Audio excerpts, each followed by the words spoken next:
আপনাকে কি করে ভালো না বাসি ইয়া রাসূলুল্লাহ। যখন আপনি আমাকে ভালোবেসেছেন সেই 1400 বছর আগে, যখন আপনি আমাকে মিস করতেন, আশা করতেন যেন আমার সাথে দেখা করতে পারেন, অথচ তখনও আমি জন্মই হইনি।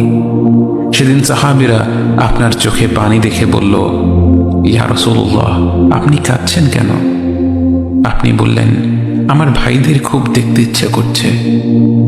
সাহাবীরা বললেন, আমরা কি আপনার ভাই নই ইয়া রাসূলুল্লাহ?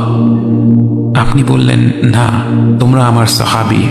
আমার ভাই হলো তারা যারা আমার পরে আসবে এবং আমাকে কখনো না দেখেও তারা আমাকে বিশ্বাস করবে।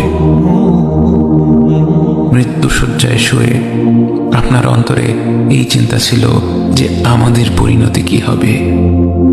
উম্মতি উম্মতি বলতে বলতে আপনি আপনার রবের নিকট ফিরে গিয়েছেন।